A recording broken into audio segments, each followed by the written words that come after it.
We all know interest rates are about to go up so that we can tackle the rising and persistent inflation that's been happening. Inflation causes money to be worth less and things to cost more. This means real assets like homes will also start costing even more, and so they can be a good hedge against inflation. The rising cost of everything also means rents are also projected to go upwards. So from an investment standpoint, rents going up will balance the rising home prices, and so rent yields are expected to remain stable even when property prices go up.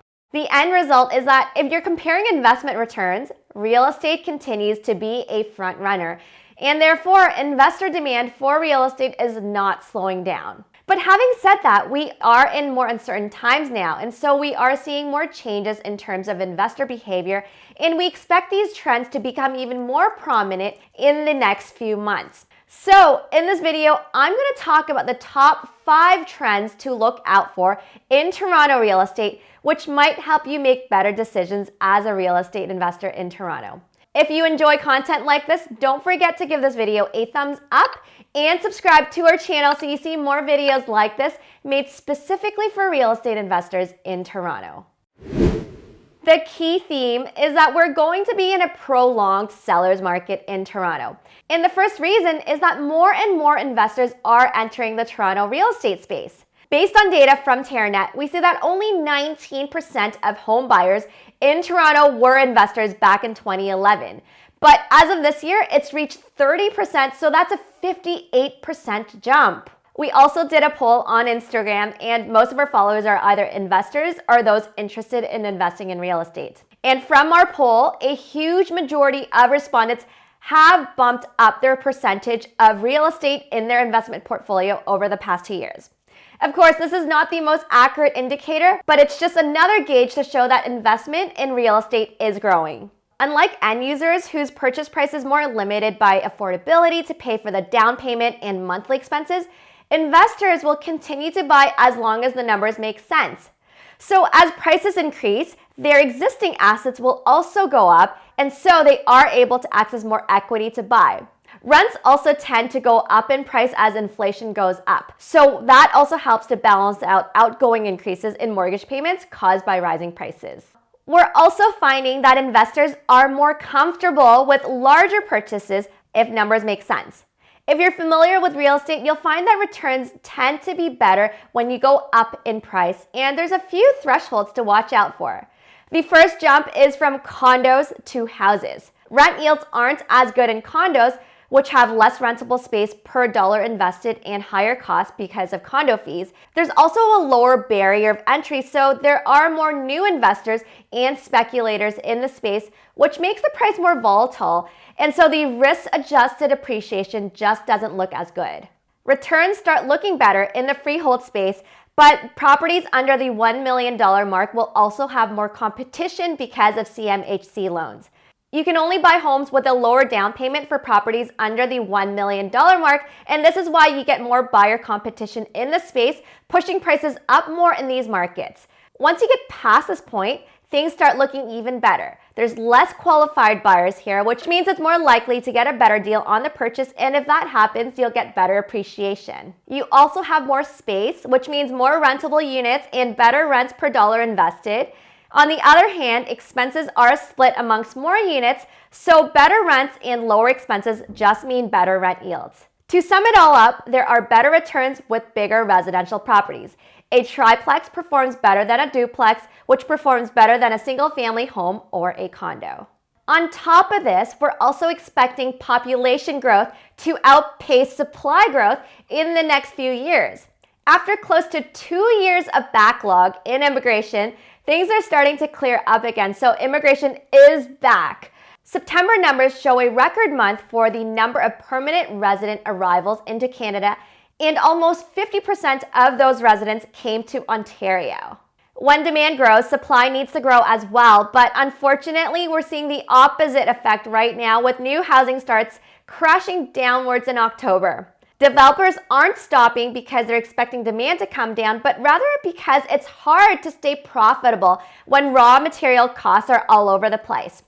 Many builders are putting their projects on hold until the supply chain issue stabilizes a bit more, and so they'd be able to make more accurate projections on profitable sales. So when demand continues to outstrip supply, we all know what that means for rents and real estate prices. It'll just have to keep going up.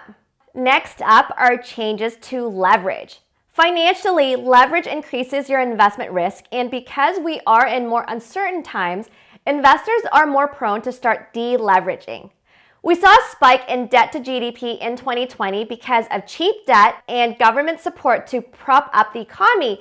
But as things are starting to recover, people and companies are flooded with cash and rates are going up. So now they are starting to deleverage. According to Statistica, we're seeing deleveraging as we speak, and it's supposed to continue well into 2026. From an investment standpoint, most investors can afford to deleverage because they made a lot of money over the past 2 years. They have a lot of cash saved up from not going anywhere, and so they can afford a bigger down payment if they want to lower their leverage and risk. Really, the end goal for all investors is to maximize risk-adjusted returns, and so if they are able to get similar returns with lower risk, that's where they'll go. What we're seeing is that they're combining the previous trend of bigger purchases with better returns with the current trend of deleveraging, and the end result is that they're able to achieve similar returns, sometimes even better returns, when they change up their portfolio. Here's an example where an investor has $350,000 to invest in.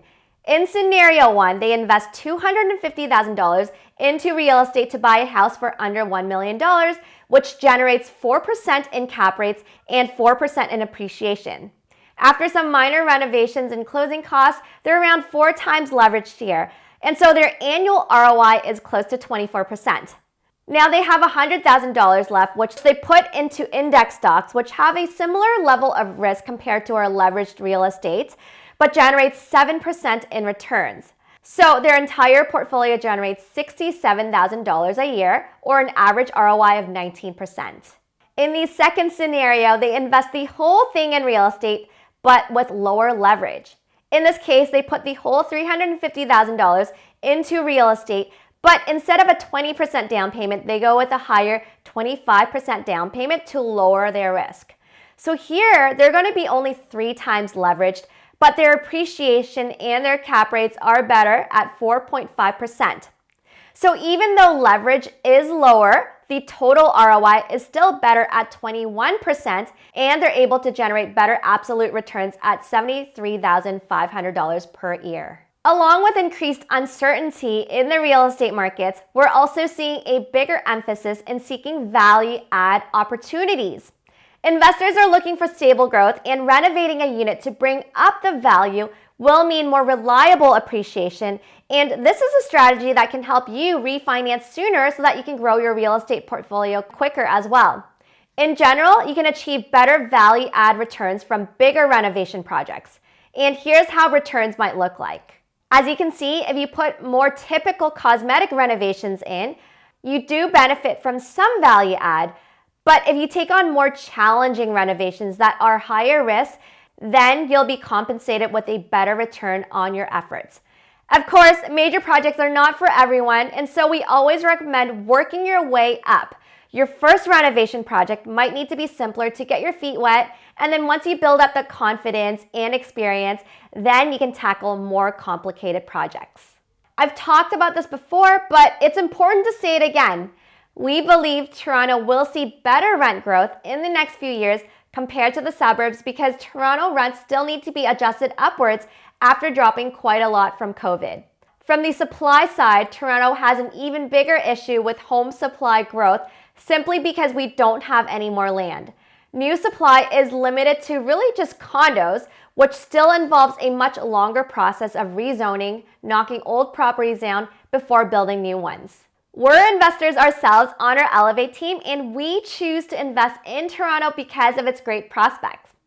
At the same time, what to buy for each person might vary depending on your capital, your time available, experience, and risk tolerance level. So if you're trying to figure out what's right for you, we can share our knowledge and experience and help you sort this out. After we help you buy it, our team also provides renovations guidance, leasing, and property management if you need it. So just connect with us if you want to learn more about our services by heading to the link in the description below. Don't forget to give this video a thumbs up and look for us on Facebook, Instagram, or LinkedIn if you want to hear from us more regularly. I wish you all the best in your real estate investing journey. Thanks so much for watching, and I'll see you in the next video. Bye!